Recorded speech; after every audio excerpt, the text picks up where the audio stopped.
I traveled to Singapore, Japan, and South Korea, and I thought I had already seen everything Asia could offer. I saw Japan's perfect train system, South Korea's fast lifestyle, and Singapore's organized future. But when I finally reached Malaysia, something happened that I did not expect.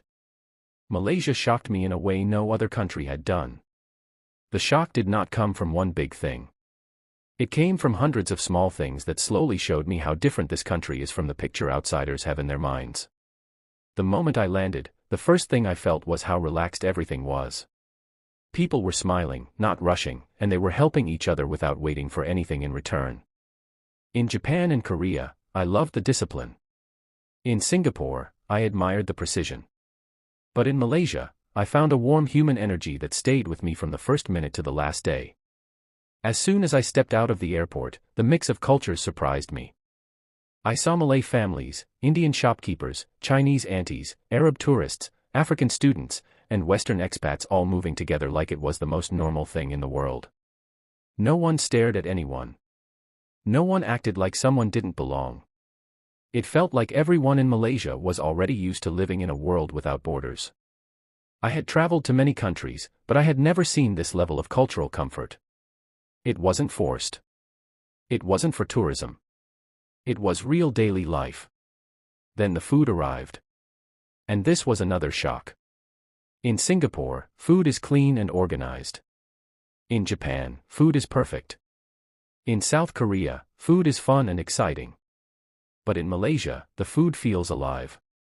Every dish tastes like something passed down from generations. Nasi lemak smells like the morning. Roti canai feels like it was invented by people who truly understand comfort. Char kway teow tastes like it was cooked for someone they care about.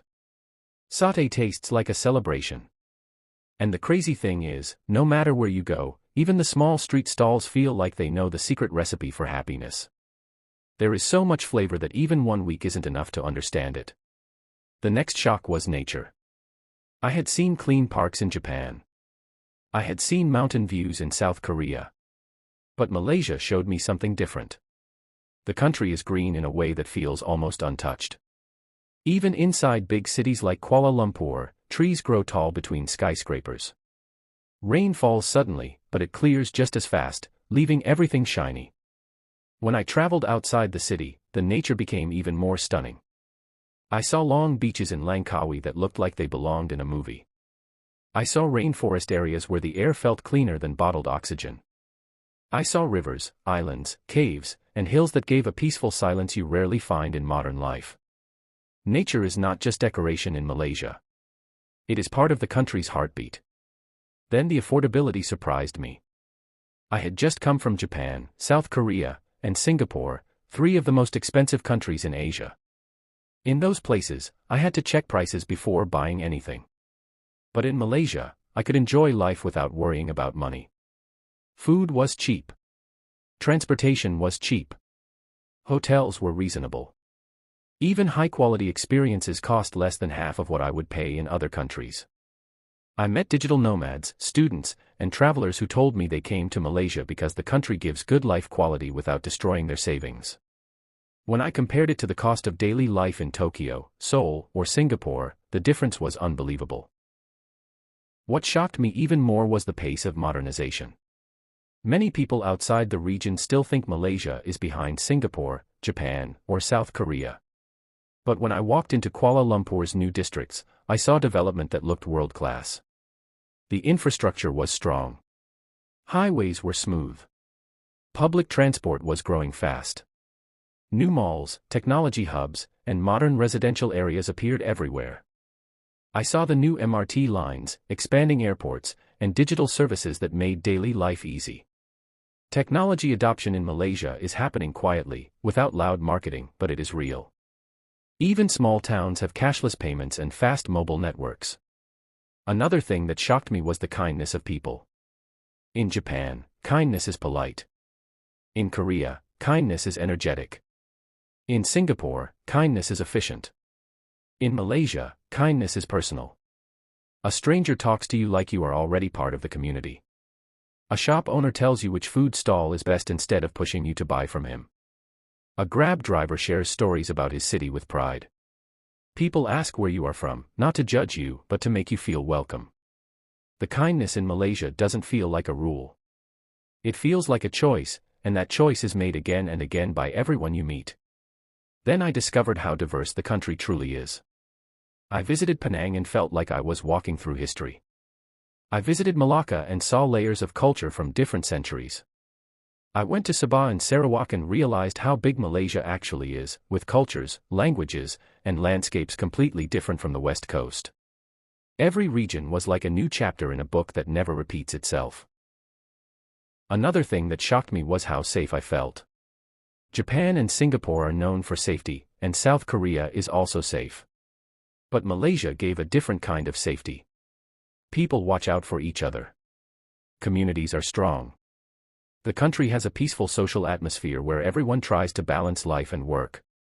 Of course, every country has issues, but the daily experience in Malaysia felt calm and secure.